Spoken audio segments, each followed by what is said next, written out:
let's wait for a few people. Hey everybody, we're doing another live stream every Saturday 6 p.m. This week is Austin from his channel is Investing Education, and he's in Singapore. So it's actually 10 a.m.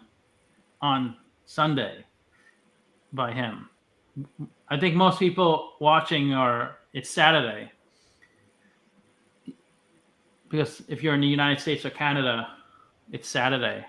But yeah, so this should be fun. His channel mainly focuses on his portfolio. So he gives updates, and it's actually grown a lot. Like many times it's grown since he started it. Do you want to talk about your channel at all and tell us about Yeah, it? sure. Okay, thanks for having me on the live stream. So basically on my channel, I have a portfolio which I call my Project 1 Million portfolio. So I track it every month. So I started with about 100K in January 2019, and now we are about 350K. I haven't checked since Friday. I think Friday was a bad day in the stock market, so it's probably gone down a bit, but it's Yeah. around that ballpark. Yeah. Yeah, it's when this market goes down, I hate looking at my portfolio. When it's a bullish market, I could look at it every hour because it's Okay. fun to see. But yeah, when it's going down, I try to cultivate the opposite mindset because the big money is actually made on the red days, because that's when everything is cheaper. So if you're really buying things to hold for the long term, then you should be buying on those kind of days. if you have cash to buy, um, I guess you can sell what you currently have. But I generally don't have just cash sitting around. Yeah, How do you? I yeah, I What's tend that? to stay invested as well. But if the market falls a lot, maybe I sell some of my winners, or maybe I sell some put options, like what I mentioned to you earlier, to try to raise some cash so that I can buy more stocks. So if you guys want to buy a stock, like if you're bullish, you think a stock's going to go up. One way to do it is just to sell put options. Because if the stock doesn't go up, say it goes down, then you collect a premium on the option. But if it does go up, like if it hits the price point, the strike price, then you're forced to buy the stock, which you would have done anyway because you wanted to buy it. Did I explain it correctly? I think it's the other way around. So when you sell a put option, basically if the stock goes down, then you might get assigned the stock. But if it goes up, then you just collect the premium, and that's the end of the matter.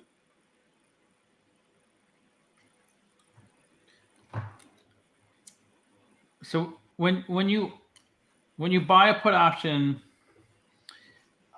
you're shorting the stock. Yeah, it's a bearish strategy. When you're buying a put option, you're actually thinking the stock will go down. So it's like the So, reverse of so, a call option if you're buying a put option. so So if you buy a call option, yeah, I always get confused when I try to explain it. Um, but it's just another way to. But did I say that right? If you sell a call option, I mean sell a put option, you collect a premium. Yes. Um, okay, yeah.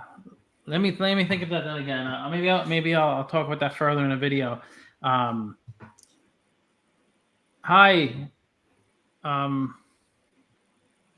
the person in Italy. I can't really read your name.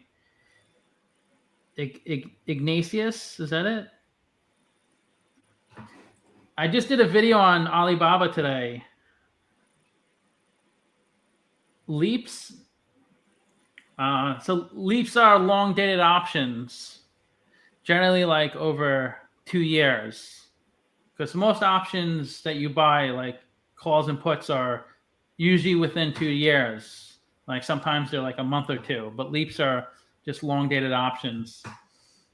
I mean, I think it's a good strategy because it's less risky, because when you buy options, there's that time decay, and if you don't time it right, you know, instead of like making a ton of money, if you're off by a week, you get nothing. So yeah, so leaps are a good strategy. Of course, if you're right, like if you time, like if you're right within a short period of time, then you gave up a lot of potential, because you don't really benefit as much than if you bought it like a 3-month option, for instance. What do you invest in leaps? Usually the put options I sell are for about a year, so the premium is usually higher. The longer the option, the higher the premium. So I time my options for about a year. Yeah. Yeah. So did anybody sell? I'm gonna write that. Sell put options.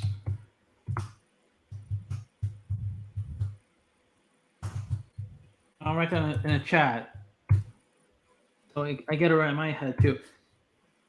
Sell put options is a bullish strategy. Does anybody do that in the chat? Sell put options instead of buying the stock. My friend does this. He's been telling me about it for a while. He does it with Tesla because he's really bullish on Tesla. Okay. What do you see happening with oil?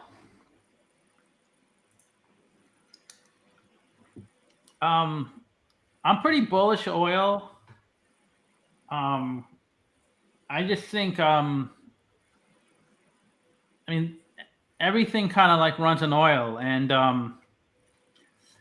it's I think it's still a pretty thriving economy, even though there's been some hiccups with China and there's problems. There's always problems here and there, but I think that the economy is still growing and money is still being generated. So oil is still going to be needed, and I don't see renewable energy really taking over.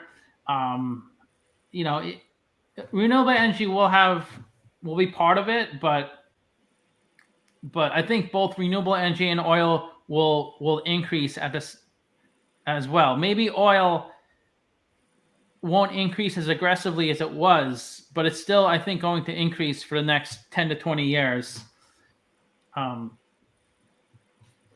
What do you think of oil? Are you bullish, or do you invest in any oil stocks? I have the opposite view actually. I think over the long term, I think oil is going down. I mean, I'm not sure if you know of Cathy Wood and ARK Invest. She says that oil will go down because of the massive, move towards electric cars, and also generally the massive move towards renewable energy. So I have a similar view. I think over time, I think oil will go down and become less used. When you say over time, do you mean like 5-10 years, or do you mean like 30-40 years? Well, I don't think see it going down over. Yeah. Yeah. What's that? In certain countries, they're already starting to ban combustion cars, right? So I think even in California, they're starting to ban combustion cars from 2030 or something like that, right?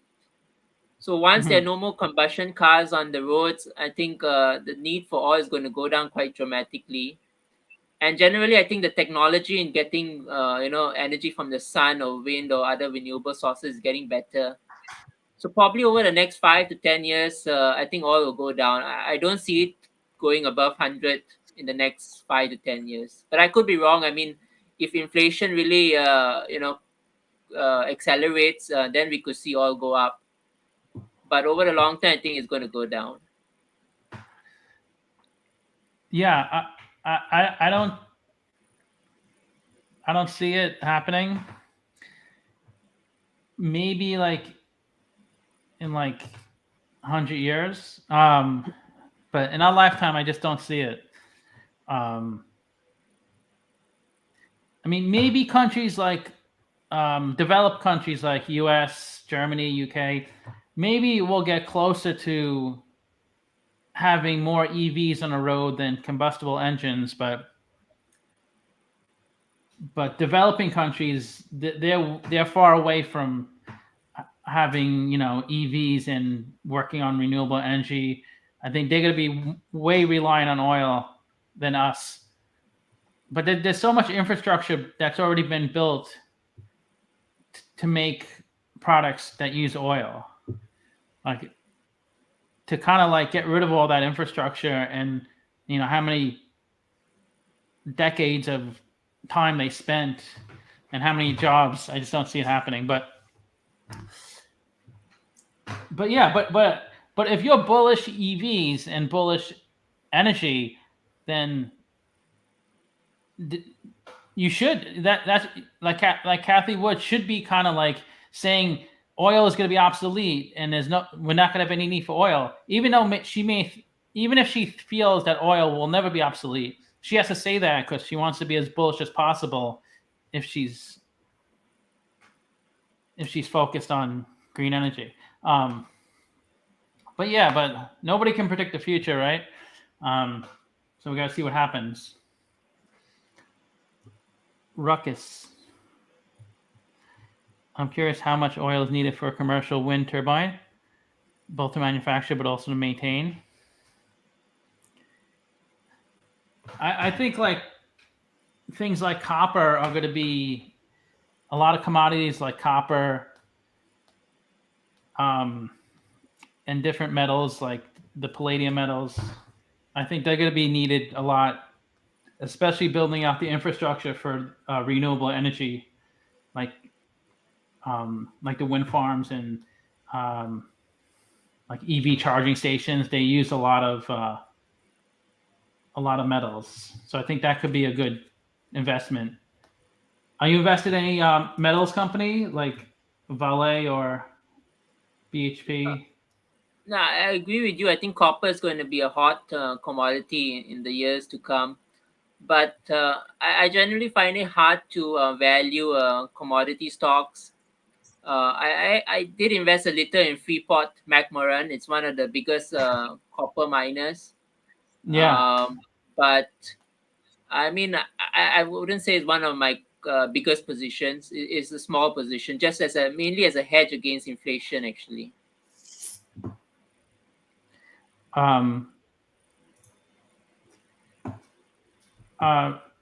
Yeah, I know this channel, it gets a lot of like, I get a lot of views on like oil stocks and commodity stocks. So I do make those videos. And REITs too. I get a lot of views on REITs, real estate investment trusts. So REITs are kind of like commodity stocks. REITs are really good for dividends. So if you're looking for a high dividend paying stock, that's why people invest in REITs, and they avoid double taxation. Are you invested in any REITs, Austin? Yeah, REITs are very popular in Singapore because there's no dividend tax here in Singapore. There's no capital gains tax here as well. So yeah, I do invest in some REITs, mainly with what we call our pension money. We have a form of pension, so we keep some money in a pension which we can't use till we are about 60. So I use some of that money to buy REITs. So they yield pretty good, about 6 to 7% on average. So it's almost like buying a piece of property and then you get a good rental income on it. Wait, so you're saying you pay the same taxes whether you buy on any dividend, you pay the same taxes. If you sell a stock, say you made a $10,000 profit on a stock and it's only been like a month, and you sell it, are you saying you pay the same tax rate as if you waited like over a year to sell it? Okay, so I don't pay any capital gains tax on US stocks because I'm not a US resident. And for dividends, for US stocks, we have about 1/3 of it deducted at source, about 33%. But on Singapore stocks, we don't pay any tax on dividends. Okay, so if you buy a Singapore REIT, you don't pay any taxes on Yeah, we don't dividends? pay any tax. We don't pay any dividend tax on Singapore REITs. So that's why they're What so about a popular regular? here. What about a regular stock that pays a dividend? Do you pay a REIT? I mean, pay a taxes? No, if it's a Singapore stock, we don't pay any tax on dividends. And you pay no tax on capital gains either? Yeah, we don't pay any tax on capital gains as well. So no taxes. So, but you do pay taxes if it's a U.S. stock. No capital gains tax on US stocks, but we do pay. We do have that tax on dividends for US stocks. Okay, so so you hear that? Move to Singapore if you don't want to pay taxes on your dividends and your capital gains. I think Canada also has pretty good rates for that stuff. Because in the United States, if you buy like a REIT or an MLP, you have to pay the higher tax rate, like the short-term capital gains rate instead of the long-term capital gains rate, which is, if you're in a higher tax bracket, you could be paying like 38% in taxes. So if you make like over 200,000 or something and you live in the U.S., if you buy a REIT, you have to pay like 38% taxes. Wow, Even if you hold it for years. that's a lot. Canada, but if it's in a retirement account, you don't pay any taxes until you sell. So you can buy and sell within a retirement account. That's what I'm trying to do with one of my retirement accounts as a test. I only have 40,000. It's a Roth. I opened it when I was like 18, and I bought this stock. I don't know. I mean, I'm trying out these different strategies. I hope I don't. I'm probably gonna end up losing money, but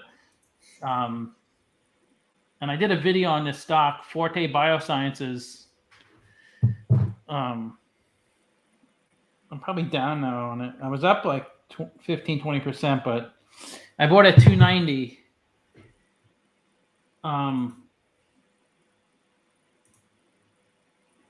Yeah, I bought it at 290, and then it went up because just the cash on its balance sheet is worth like $3.50 per share, and they have no debt. So I didn't see any downside because this company, like, they only had one drug. It's a pharmaceutical company, and that failed phase 2 clinical trials. So that they stopped moving forward with that drug, and that was the only thing they're working on. So the company is pretty much a shell of a company, but it has more cash. Its market cap is 40 million, and it has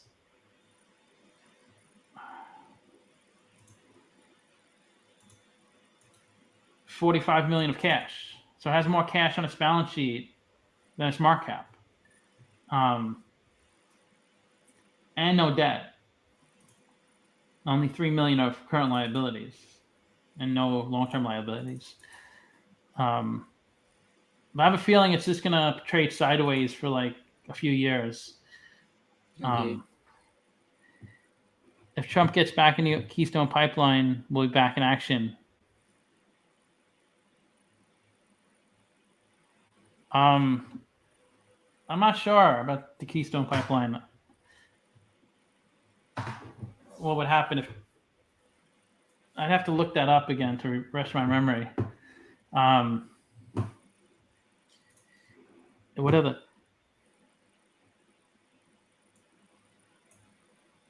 telecom REITs?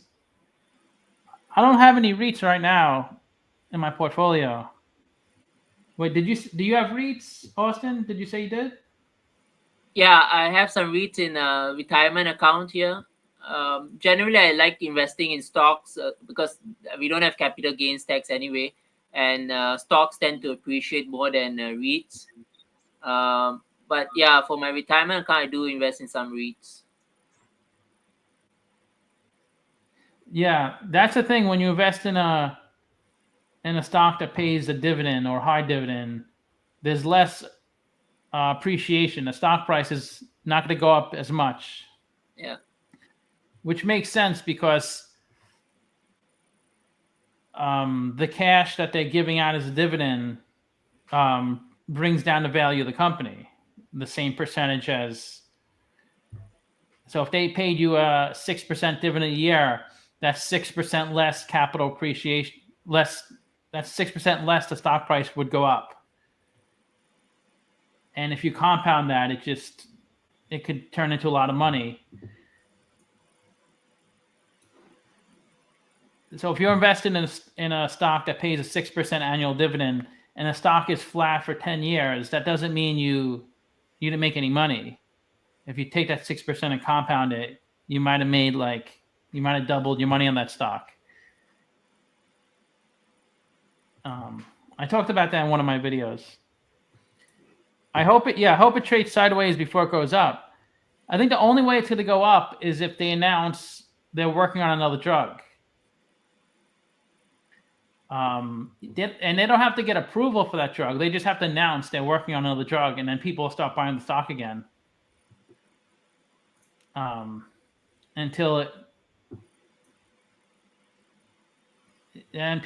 That's what happens. People just buy before anything happens. Like if people are bullish on a stock, if people think a stock goes up, they drive the price higher before the company ever makes money. And then when a company actually makes money, the stock goes down a little bit. But if they don't make any money, then the stock crashes. Eric Natal, and is he on? I don't know who that is. Austin, have you heard of that? No, I've not. I don't know who that is. Is that a YouTuber? No idea.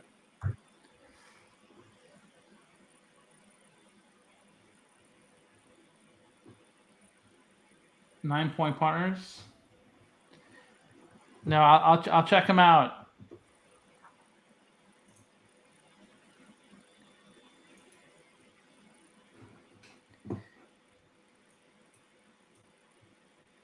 What's a good Singaporean stock that trades that like an ADR? What I like to I don't know if they trade as an ADR, but I mean there's one company that's quite famous, C Limited. That's based in Singapore, as its headquarters in Singapore. It's C as in S, Singapore, England, Australia. Yeah. C Limited, yes. Yeah, so they run an e-commerce business here in Southeast Asia. Yeah, I think I did a video on them once. I do so many videos, it's hard to remember. Yeah. The gaming company, yeah. I definitely did a video on them. Yeah.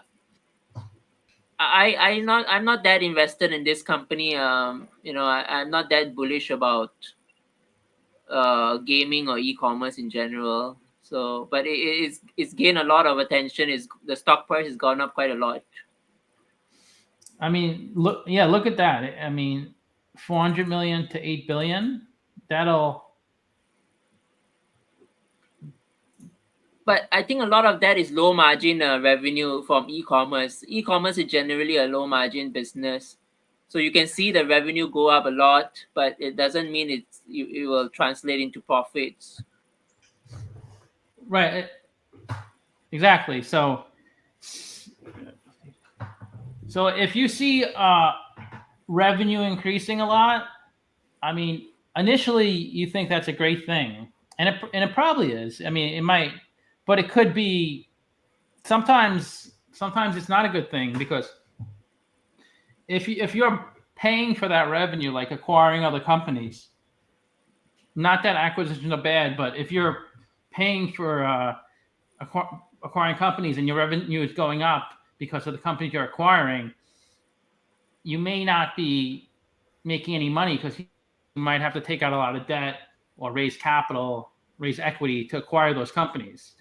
But if you're growing it organically, your business, if this was all organic growth, then it's much, much better. But still, that doesn't mean, you'd have to look at what the business is. If it's a really low margin business, you know, I mean, I could have a business that could have trillions of dollars in sales. I know a business, I can have unlimited sales.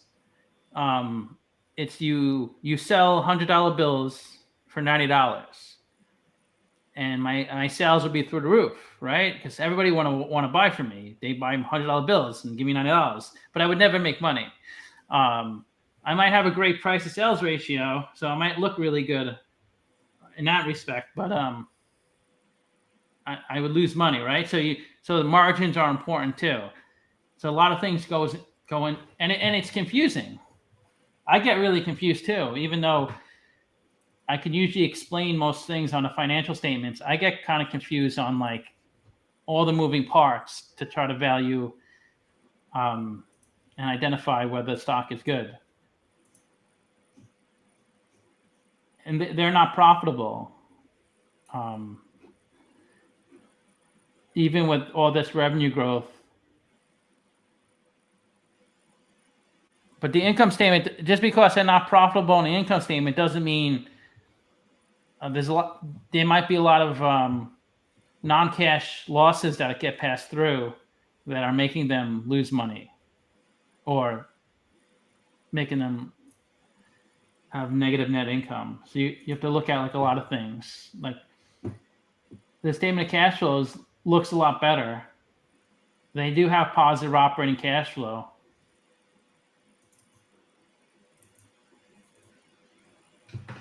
So that would indicate more kind of potential with this stock. What are they investing? See, here's their capex. See, they invested $274 million in capex in the trailing 12 months, but their investing cash flow is $2 billion.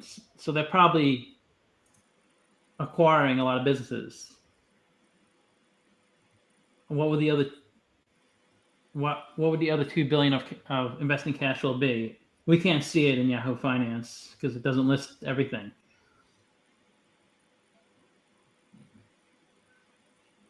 I think they did a capital raise recently. They raised a few $1 billion in capital by selling stock recently. Yeah, they $3 billion in 2020, $1.5 billion in 2019. So they do raise a lot of capital. Acquisitions are not part of capex. Acquisitions, you could find them in investing cash flow.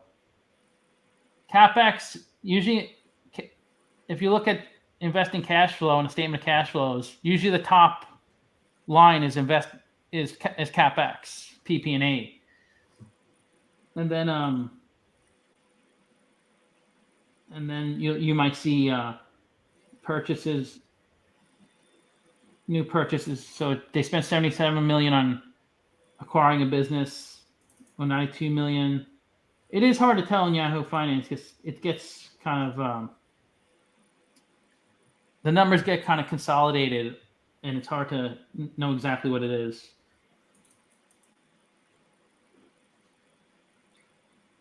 They purchased. They have a lot of competition in Singapore. I mean, Alibaba is expanding in Southeast Asia, and then we have Amazon as well coming into Southeast Asia. So I'm not very bullish on their prospects.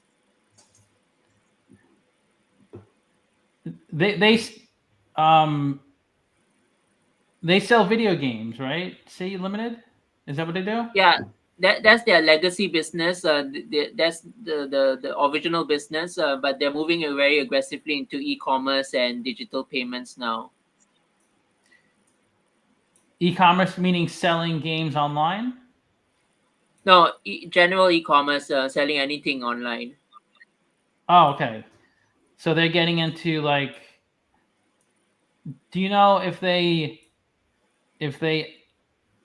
actually warehouse the games and deliver the games, or they're just kind of like an eBay where they just, I would imagine they're Well, warehousing games because that's what they did so before.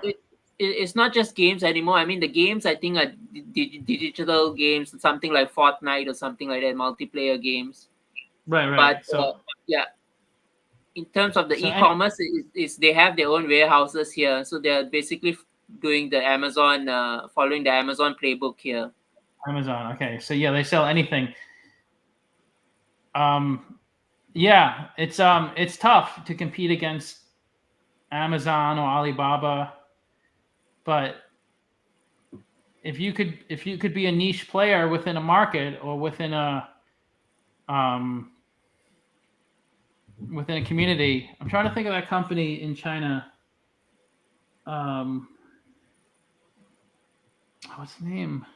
What's that Chinese e-commerce company? It's on the tip of my tongue. Um, JD.com. no. Um, they deliver within 24 hours. Your package always. Let me open my Excel file. Okay. Well, in China, it's Alibaba, JD.com, and then there's a new upcoming one, Pinduoduo. So these are the big Well, three. yeah, Pinduoduo. I did a video on them too, but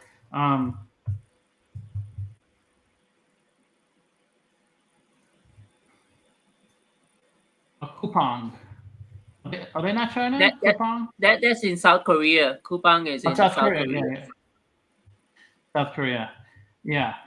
Coupang seems like what they're doing is kind of like um different than Amazon. So that's why I think they're separating themselves. Like they have an amazing logistics operation where they 98% of the time they deliver the package within 24 hours because it's in a densely populated community, like, which makes it easier. But if you were like in the US, to have that type of logistics would be just really, really expensive.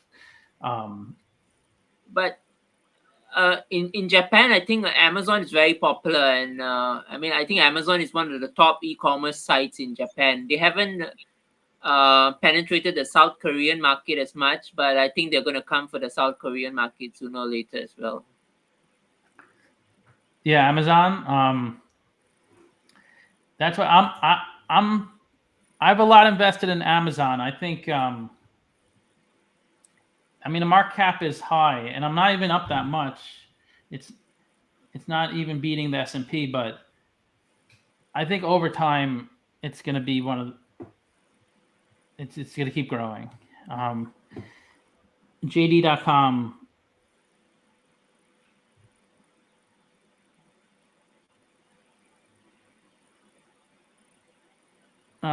Yeah, I did a video on JD.com too.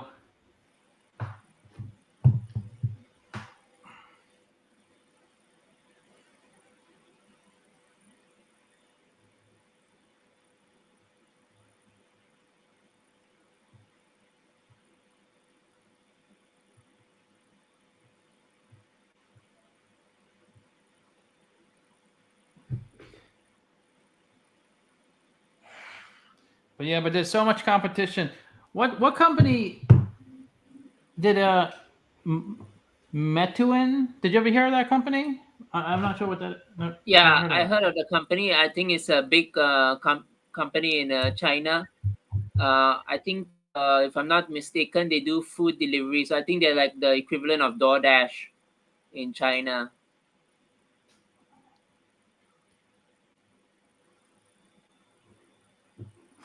Okay.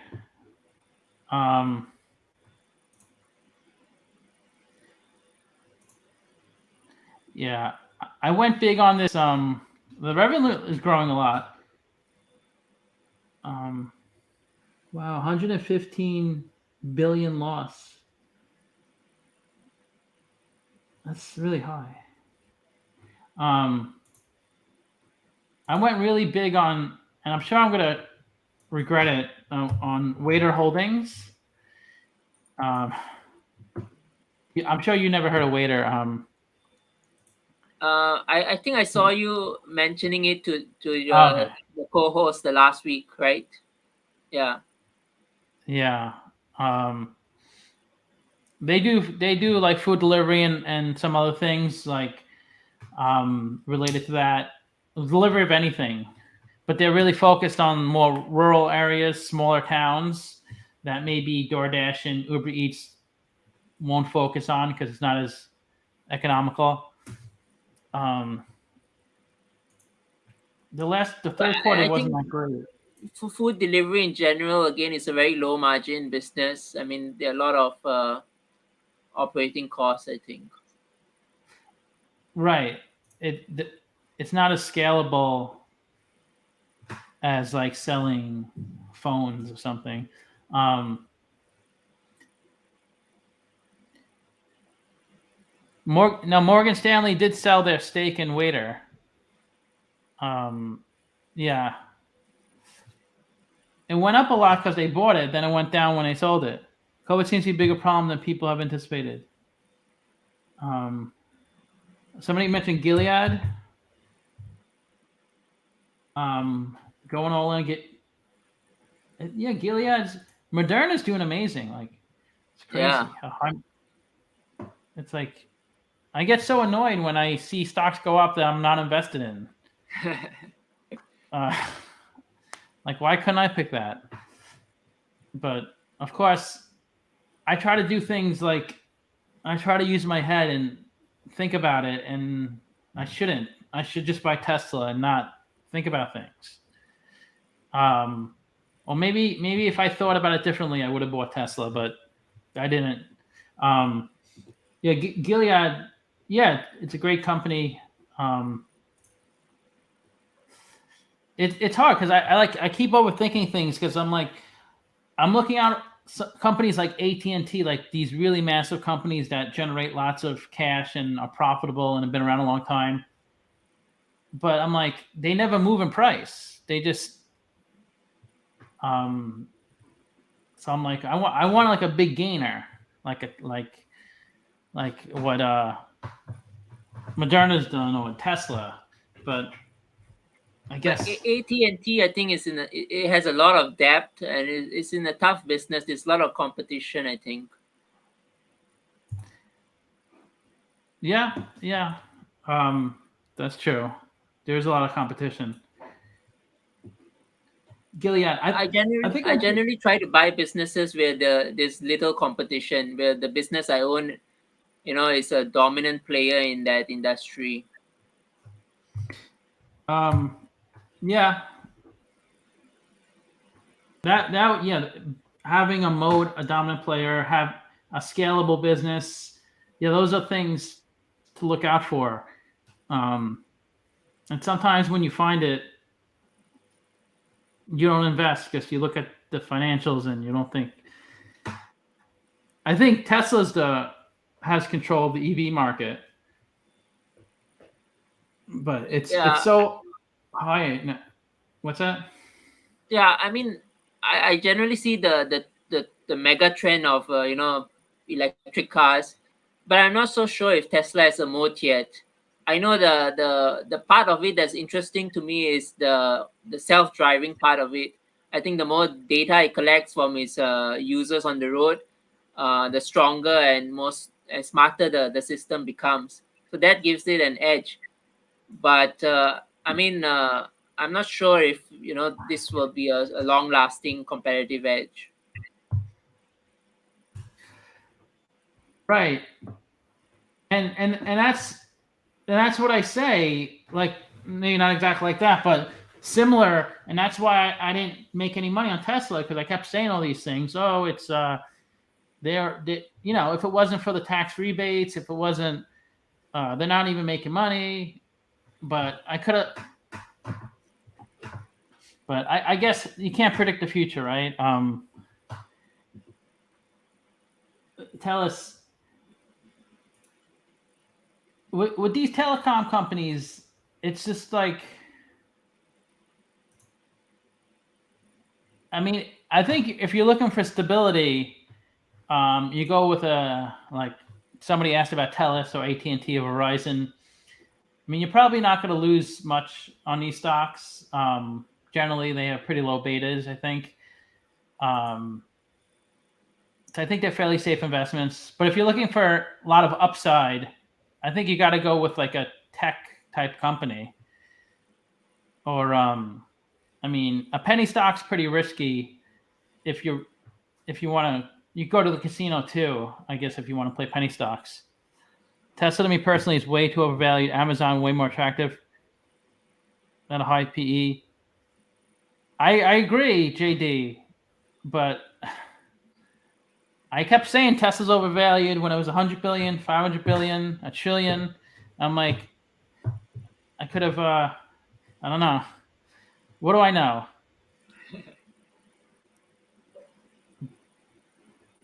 But I think you have to. I think you have to invest differently once you hit certain levels. Wouldn't you agree, Austin? Like, if you have like under like 50,000, I think the less money you have, the more risk you can take.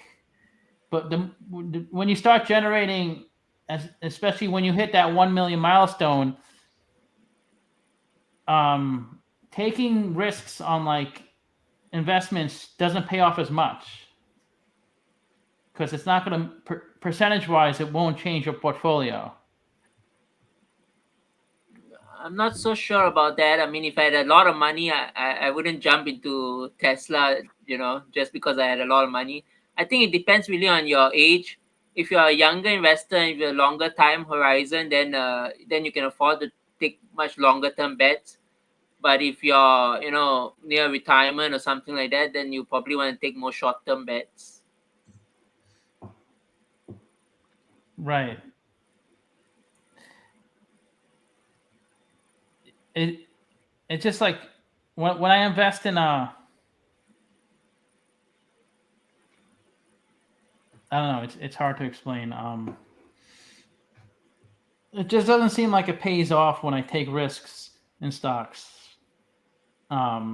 It as much as I want to like try to make risky plays, which I am doing, and I'm probably going to regret it, like this waiter investment. I should just stick to my simple strategy of blue chip stocks and ETFs, indexes. It's boring, but I think limiting your downside can benefit you a lot. Would you say you're in a scale of 1 to 10 in terms of how risky you are as an investor, 10 being super risky, like playing options all day, and 1 being, investing in T-bills? Where would you rate yourself? Well, I'm definitely not going to invest in bonds. I think bonds are, a foolish investment. They yield so little, and it doesn't make sense to own any bonds. I don't consider myself a speculative investor, although I'm very heavily invested in tech companies. But I understand these companies very well, and they have most of the companies I own, at least to my mind, have a very strong competitive advantage. So I feel I'm not taking that much risk, even though I'm invested in a lot of tech companies.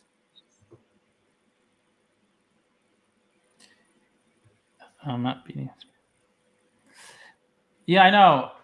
Like M. Taylor said, like when you look at your portfolio, when I look at mine, like I rarely beat the S&P. So I'm like, why go through the stress of trying to like identify a stock? Just put it into S&P. It seems like the easy way out, I guess. But there are some famous investors who think the S&P is in the bubble, like Michael Burry. Have you heard of Michael Burry, the big Yeah, short guy? yeah. Yeah, and even Cathy Wood of ARK Invest thinks the S&P is full of stocks that are going to go down over time. Well, yeah, I would think if a stock goes down, it's probably an S&P because there's so many stocks in there. But it's just a market. You're just playing the market. Unless you think the markets are going to go down over time, then I guess the S&P would too. But I don't see the market going down. I don't know. I have to think about that more. Cathy Wood said that the S&P. She didn't say Yeah, it was going to go down, she right? said the S&P is full of value traps, like companies like Intel, which have been buying back their stock, not innovating enough. So and it's not just Intel. There are a few other stocks like that. Oil stocks, for example, in the S&P, she's not bullish on oil either. So she thinks these kind of stocks are going to go down over time. Yeah. Definitely some stocks, but she doesn't think the S&P will go down over time. I mean, that's. I mean, if the S&P is basically just whatever stocks are in it, right? And so if she thinks that there are a lot of stocks in it that are going to go down, then she probably thinks the S&P is also going to go down. Maybe in like a 1, 2, or 3 year period, but over like 20, 30, 40 years, I can't see the S&P going down. Yeah. Um, I mean, over the long term, I mean, as long as American businesses thrive, the S&P is going to go up. But over the near term, it might be more volatile. yeah, I mean, in short term, yeah. But even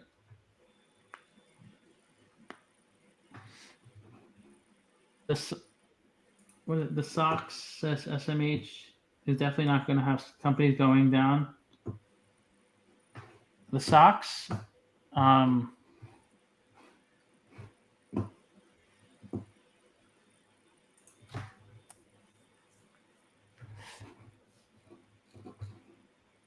so was everybody stressed out over Friday's market crash or the market going down?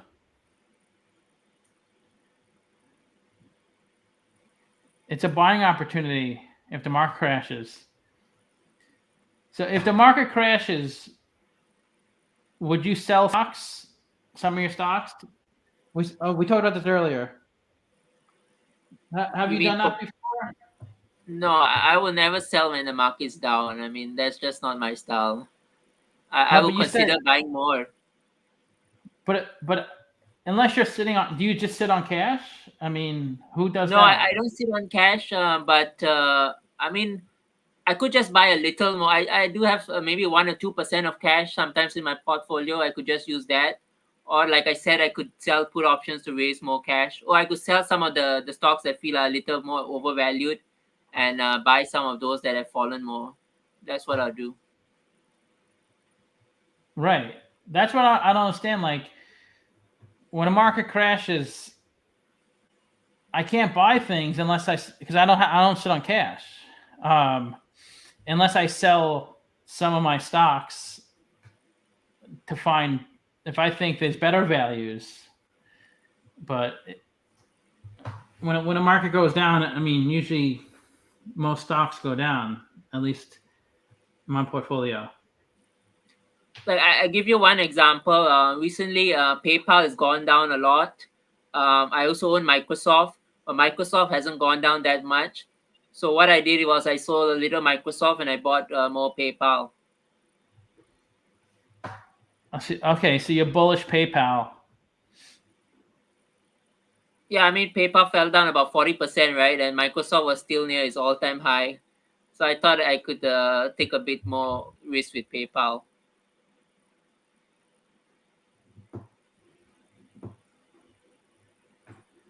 Yeah, no, it's down a lot, PayPal.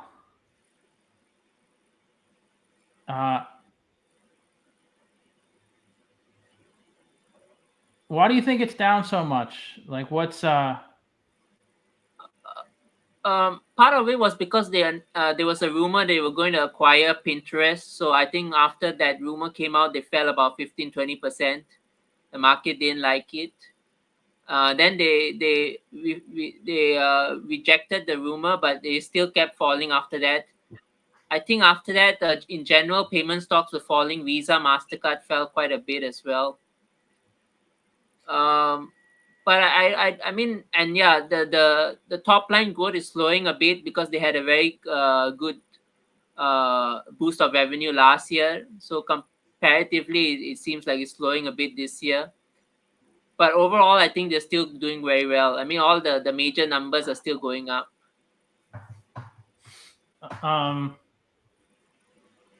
yeah, I mean their numbers look good. PayPal. It's funny, like when a stock crashes or goes down a lot, and operationally they're doing fine. So you think it's a great deal, but sometimes it just still doesn't come back up. Like we were talking about Alibaba, that may be a little different scenario because that's China.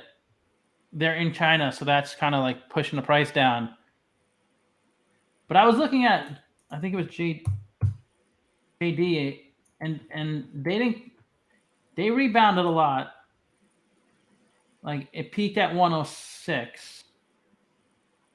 Is that the yeah? Because JD's in China, right? Yeah. Yeah, 106,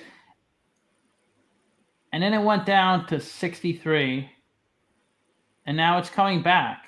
It's almost, it's not that much lower. It's a bit lower, but when you look at Baba, it's just it's so much worse. Yeah.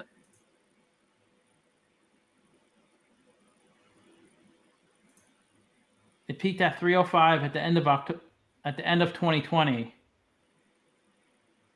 and it's more than half, more than 50% down from the peak, and it hasn't come up at all. It just keeps going down.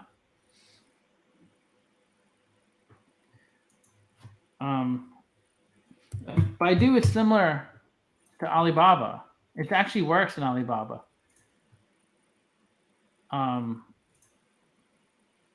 Like that was 340 at the peak. That was the beginning of 2020. So Alibaba peaked at the end of 2020. These other Chinese stocks peaked at the beginning of 2021. And that's down more than 50%. It's been kind of flat though since August.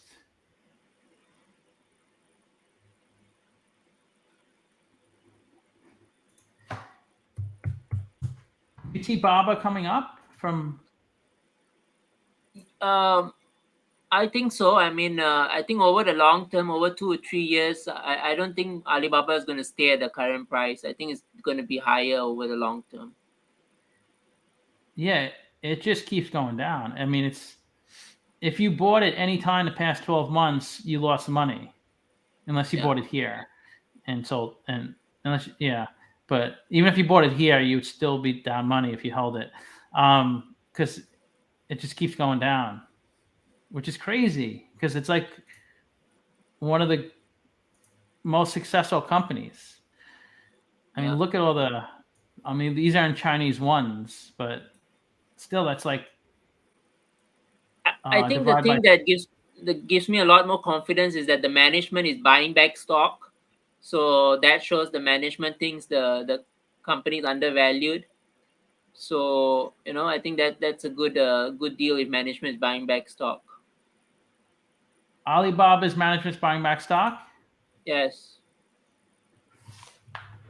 Yeah, that's the thing with Yahoo Finance. It doesn't show that. I just looked at their third quarter and didn't look like they bought any stock according to their third quarter financials. Let me pull it up. Actually, that's not true. The problem with Chinese companies don't have full cash flow statements on the quarterly reports, only the annual reports, which is kind of annoying.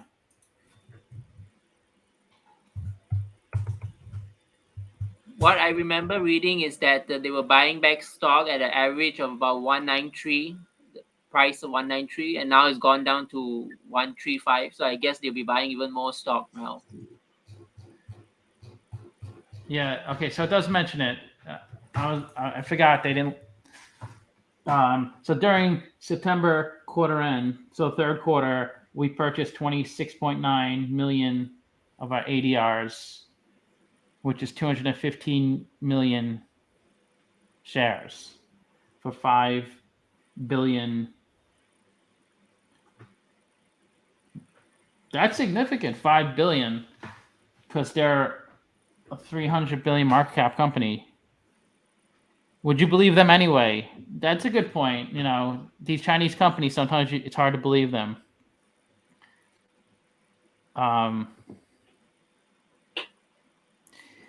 You kind of have to believe them. I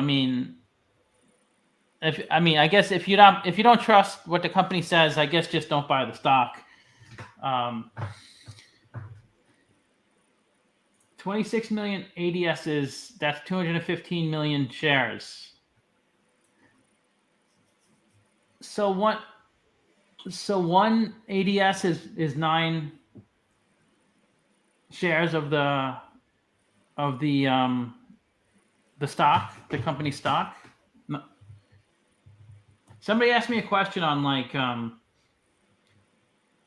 so if a company like this company, they trade in like, I could tell you actually where they trade.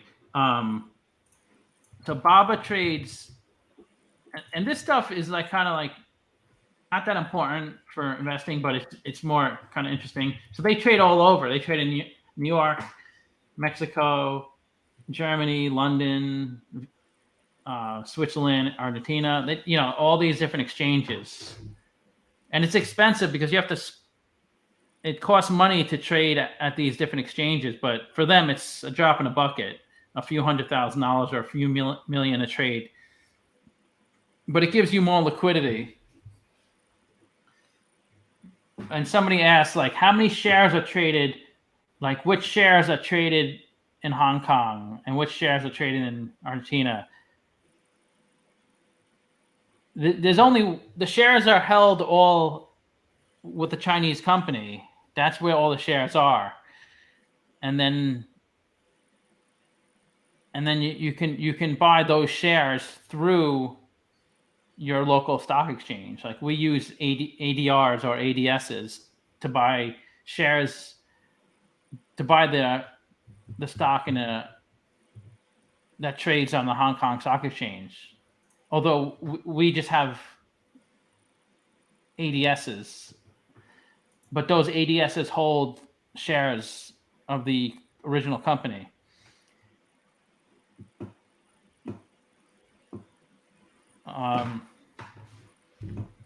So, I mean, you could really tell because the market caps are identical or pretty much identical. If you convert to, obviously the currencies are different, but 361 billion US dollars is the same as 2.8 trillion Hong Kong dollars. But they probably have different shares outstanding. Like there's 21.7 billion shares that trade according to the Hong Kong Stock Exchange. 21 billion. And then in the US, it's going to be different. It's going to be 2.7 billion. Because we were looking at the conversion, it's like an ADS is like 8 or 9 shares. of the Hong Kong stock. I don't know if anybody cares about this stuff except me. Are you following me, Austin? Or Yeah. okay. But I just think it's good to know these things, not that it has that much effect on the company stock price. 361.5 billion.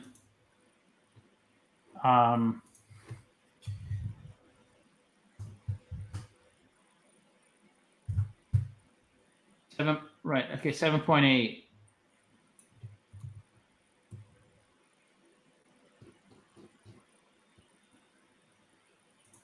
So if I multiply that by 7.8,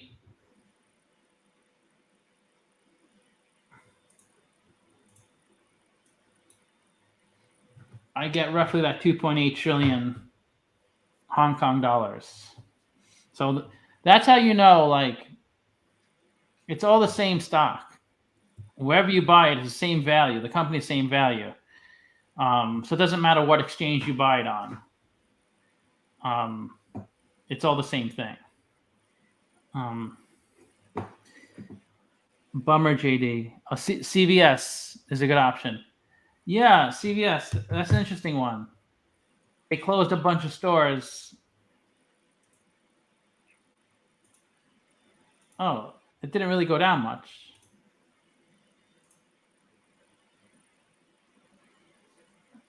It didn't really go down too much. In Argentina, BABA is a depository receipt. It's kind of something equivalent to the original stock.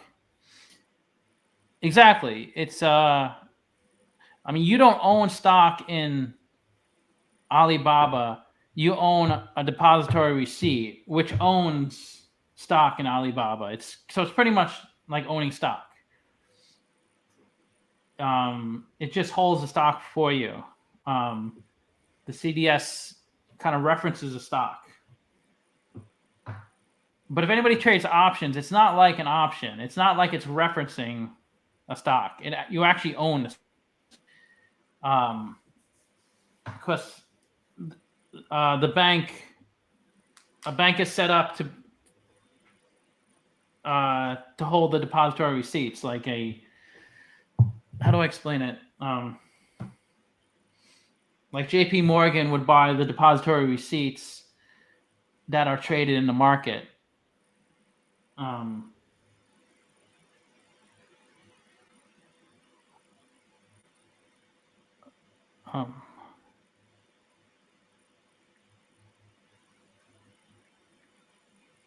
ADRs.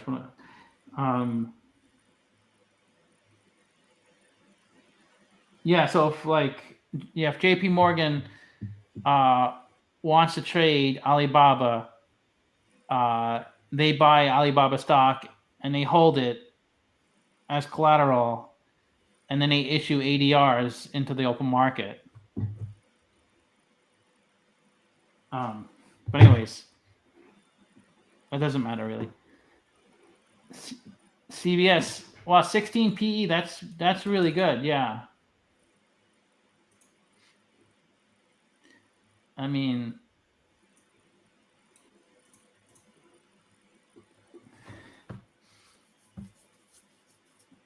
and they, they're a profitable company, generate lots of cash flow.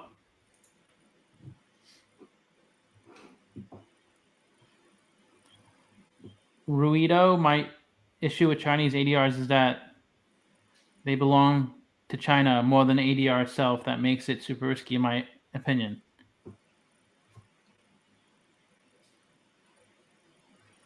Do you agree with that, Austin? Like, I've heard people say that they think ADRs are risky because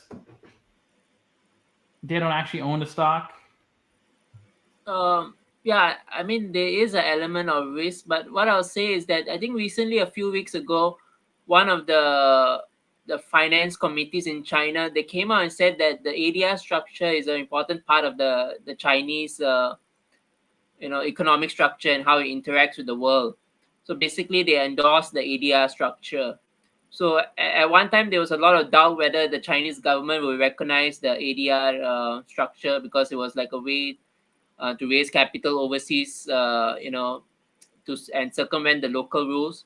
But they have endorsed it in recent times, so I wouldn't be that worried about it.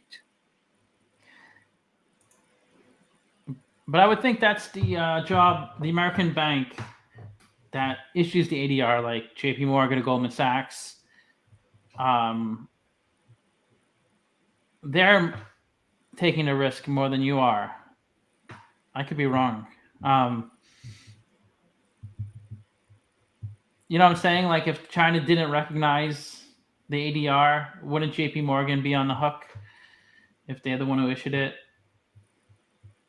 I don't know, but the price would plummet if China came out with a statement saying they didn't recognize ADR. The stock price would plummet. It would plummet on every exchange, Yeah. including their own exchange. Yeah. That's a good point too. Would they want to like kill the company's market cap? Maybe. Another point I make is that the stocks that are the shares that are traded on the Hong Kong exchange, they are exactly the same as the ones traded on the New York Stock Exchange, to my understanding. So even if Alibaba gets delisted, if you have the New York shares, you can trade them for the Hong Kong shares. Right.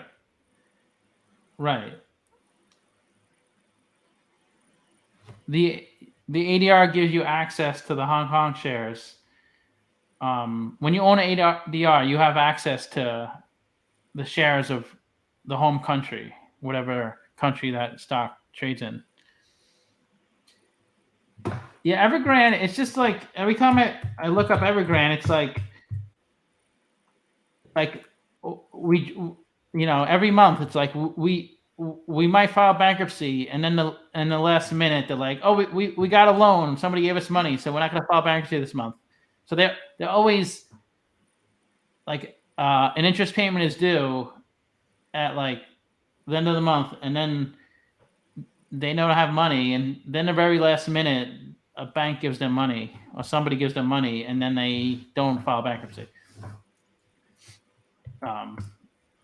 I think with like a lot of these, like Evergrande and these big entities, for them to file bankruptcy, it would just have such a negative effect on so many things. So it's just better to keep them going so they can continue trying to operate their business. Kind of like when we bailed out the big banks, it's like if you had one of those big like JP Morgan or Bear Stearns who did go bankrupt. But if you have one of those big banks go bankrupt, then they don't pay all the debt that they have to pay to their investors, and then all those investors lose out. So it's just kind of keep propping them up so they can keep paying, so all these other people don't get wiped out. If that makes sense. But are you following Evergrande? Yeah, I mean, I think I agree with what you said. I think it's going to be a similar situation to what happened with the banks in the US, Lehman Brothers, and so on. I think the Chinese government will try to just prop them up until they can survive on their own, or just maybe declare bankruptcy in a more graceful manner, something like that. Right.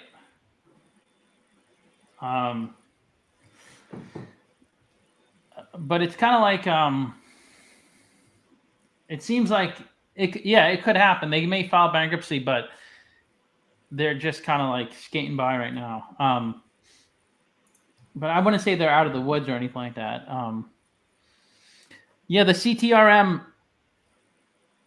There's this guy who talks a lot about the shipping industry, and I learned a lot about shipping stocks by watching his channel. I'm trying to get him to be a guest on a live stream, because that would be really helpful.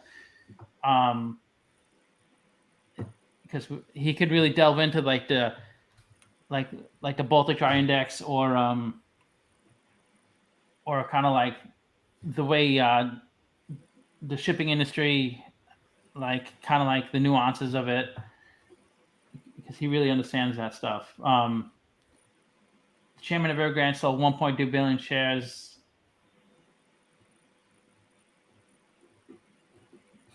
That's not good.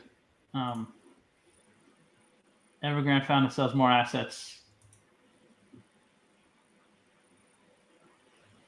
to meet company obligations. Oh, okay.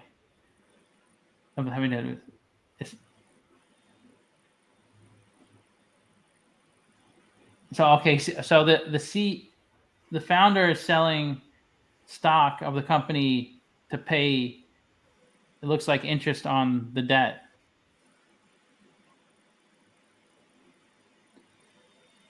The share sale was worth 2.68 Hong Kong.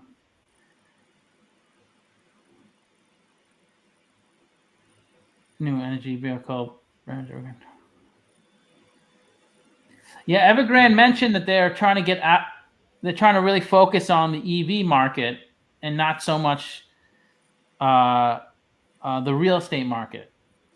That's what they mentioned, which I thought was kind of crazy. The second largest real estate developer in China is kind of moving away from real estate and just focusing on EVs. The funds will be mainly used for the construction of the company's housing projects and the payment of workers.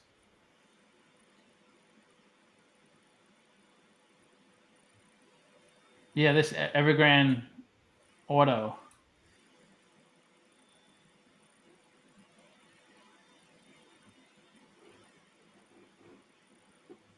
They're building a football stadium. I mentioned avert default. So yeah, it averted default on multiple instances ever since the news about its liquidity crunch. Evergrande failed to pay $82.5 million, doing 11.6, and investors are on tenterhooks. I never saw that word before. Tenterhooks, to see if it can meet obligations before a 30-day grace period.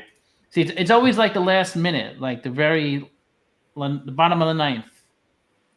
Earlier this month, Zhu was reportedly said to have raised $7 billion, selling off his personal assets, handing the money to the group. So the founder sold his assets and gave it to the company to pay the interest. Huck used to fasten cloth on a drying frame of tenter.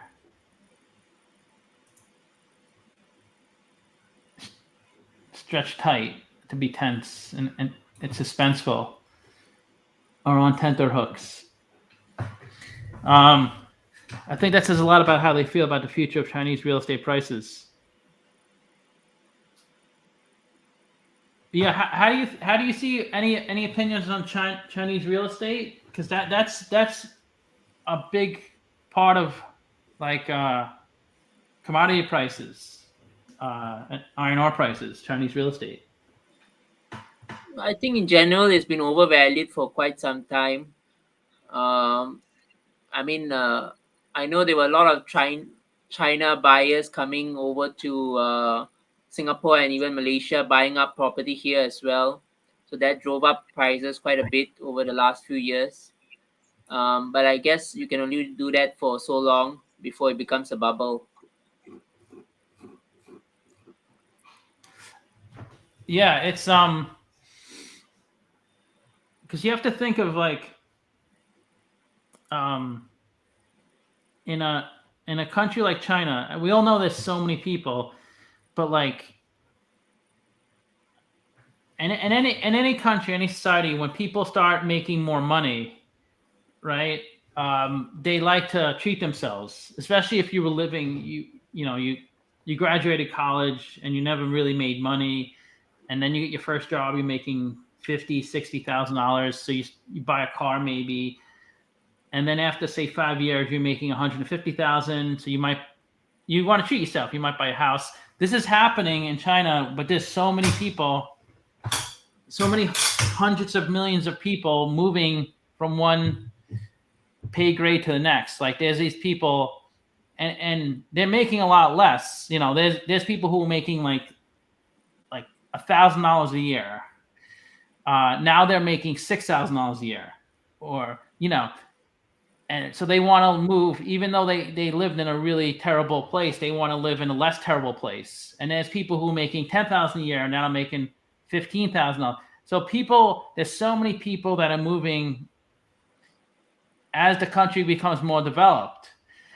So I just don't see it ending. Like, I mean, the real estate, the demand for real estate in China is just so enormous. And I think unless there's a recession in China and things get really bad, I think it's just going to keep, the demand will just keep rising. I think a lot of investors in China have been hurt by Evergrande as well. I mean, there were a lot of people investing in some of these properties being sold by Evergrande. So that will hurt sentiment quite a bit. And I think it's not just Evergrande. I think there are a lot of real estate developers in China that are facing tough times nowadays. A lot. And I mean, the storyline is Evergrande because they're the second largest in China. The largest is not really leveraged at all. They don't have that much debt. I can't remember the name of the largest one. But anyways, but there's a lot, and there's some in China that are much worse off than Evergrande. It's just that they're maybe a third of the size or a tenth of the size of Evergrande. They're still massive companies, but relative to Evergrande, they're not that big. So, but yeah, there's a lot of companies that have been like taking on tons of debt to just continue growing, and the only way that stuff it works, it's like a Ponzi scheme. The only way you can continue growing is if the prices of real estate continue rising. And if they stop rising, then you're in a world of hurt because all the money that's kind of backing the loans is kind of like, it's like a domino effect. It just falls apart. I think that says a lot about how they feel about future Chinese real estate prices. Let me know, Austin, how much your sub count increases. Hopefully, a bunch of people sub. Sure. MoneyGram for the win. I did MoneyGram. I think MoneyGram. It's hard to remember like the details of these companies. $500 million. That's a small company. Wow. They have a 300. They must have done a reverse stock split. They definitely did a reverse stock split because they started at 136, so nobody starts that high. So they probably did like a 10-for-1 reverse stock split over here. The 2008 crisis. They probably were getting close to getting delisted. Why though? With all the new apps, Google, etc., have to send money. Yeah, why would you have to send money with all like the technology, right? But I think it's mainly there's a lot of people in the U.S. who don't have like computers or who aren't using technology as much. It's more kind of still going to these types of businesses, and I don't know if they do internationally as well, but there's more people outside the U.S. that have less access to, using Venmo or PayPal, things like that.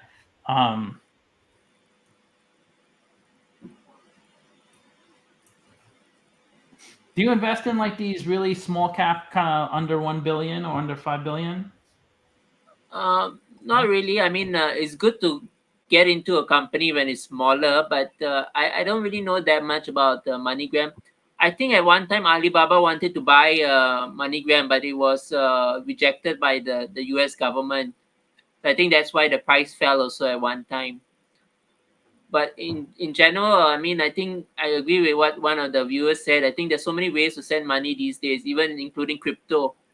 So I'm not sure how strong a competitive advantage a company like MoneyGram would have. Right. As you can see, the revenue has been declining.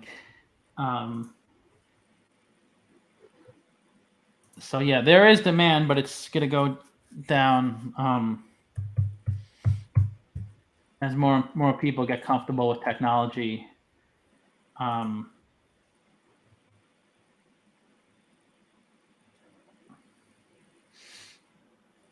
So there's a lot of buying for MoneyGram, a lot of insider buying. There was selling for a while, but just this month, there's been a ton of buying activity.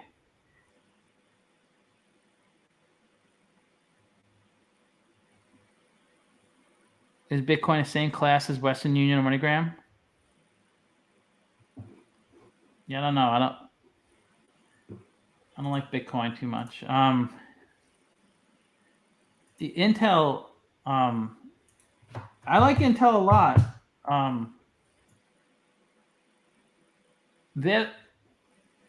They generate more revenue than any semiconductor company. They generate the most revenue by far. They're not the biggest semiconductor company in terms of market cap. It's interesting. Intel, Nvidia is the big growth stock. It's already 785 million market cap. Nvidia is like a quarter of the size, 200 billion. And the big one is Taiwan is not bigger than Taiwan used to be the biggest. So Nvidia is the biggest now.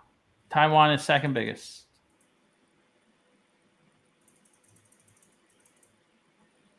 I think you said something about Intel earlier. You're bearish in Intel, right? No, Cathy Wood is bearish on Intel. She said that companies like Intel have been buying back their stock but not innovating enough, so that's why they've fallen behind. They've not been reinvesting their profits to stay ahead. So she's quite bearish on Intel. But personally, I'm actually quite optimistic about the turnaround in Intel. I like the new CEO. They have a new CEO, Pat Gelsinger.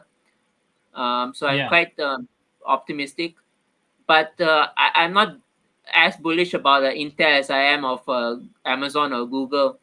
But Intel is the kind of stock where I would sell a put option. So I maybe I'll assign a strike price of about $20 or $30, and if it falls to that price, I might buy it. But I wouldn't just go out and buy heaps of it right now.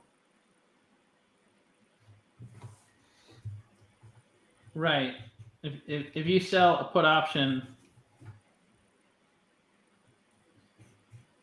and the stock skyrockets, you just collect a premium. Yeah. You would have been better off just buying it and not dealing with the option if it skyrockets. So if it drops, though, you collect the premium and you're forced to buy the stock. I said that. Yeah, I did say that backwards earlier. So everybody, if you want to buy a stock, and you're not 100%, like you think it may go down a little, or you could just sell a put option, and if the stock drops, say it drops 10%, you collect a premium which will offset the 10% decrease in stock price. Because if you never sold the put to begin with, you would have just bought it and it would drop 10%. So at least you collect a premium.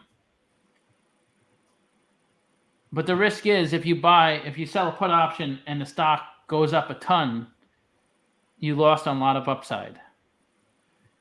Yes. Any idea of who beneficiaries of the FB infrastructure spending is? Yeah, I know that would be. I mentioned that in my video. They're going to be spending a lot in capex, trying to build out their Meta platform.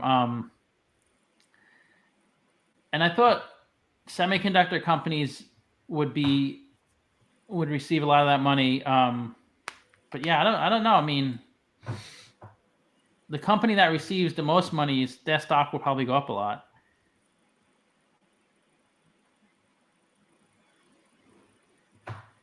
Yeah, I don't know. Intel is just such a great company, but maybe it's not so great.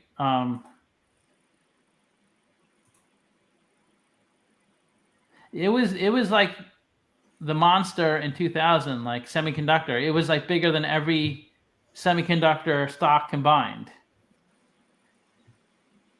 And now it's not even the biggest, not even close to the biggest.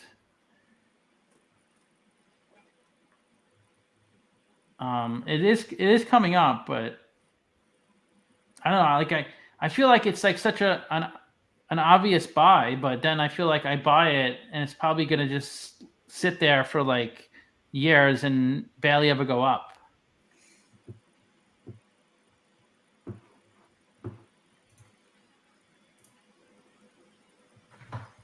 So it's hard to.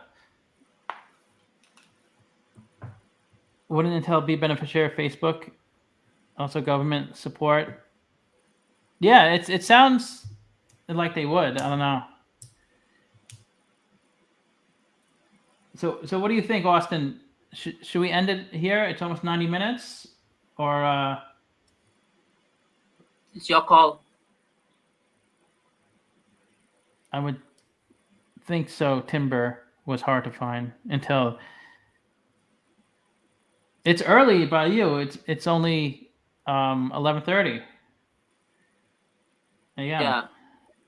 I mean, it's not really that late by me either.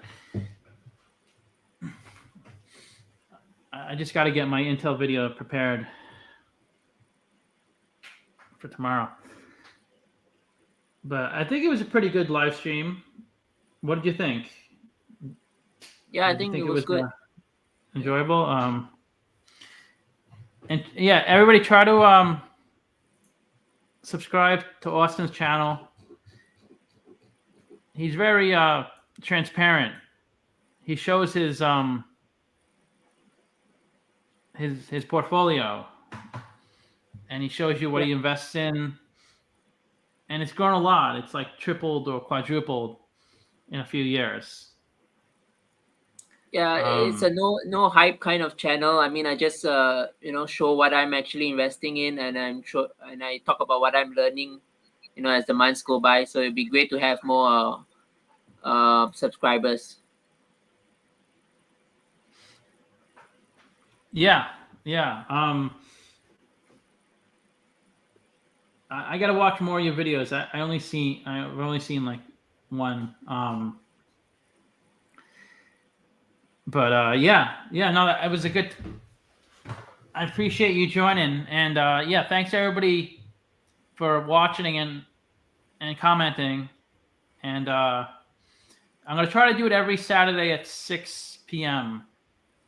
It's hard to find people. Like, I've been emailing some other YouTubers. I haven't heard back from them, so if I find someone for next Saturday. I do have somebody. What's that? Yeah, whenever you can't find someone, you can let me know. I don't mind joining. Oh, good, because that's what I was thinking of doing, is asking people who did it in the past. And this is a good time for you. It's just Sunday morning. It's not like it's at least for most people, it's a pretty good time. Yeah, that was a good stream. Yeah. And if Austin comes again, we could maybe focus on some particular topic. But I think it seems to work well just answering questions as they come up. I have a hard time like picking a topic and talking about it because it seems like it gets boring unless you're into that particular topic. if you're not into that topic, then you kind of like, it's hard to like watch the stream. So yeah, it's good to when people ask questions, because that's obviously what you're interested in, the question you're asking. But okay, yeah, thanks a lot. And Austin, really appreciate it. And everybody subscribe to him and comment on his channel. And I'll see you guys next Saturday. Thank you, everyone. Okay. And thanks, Scott. Okay, see ya.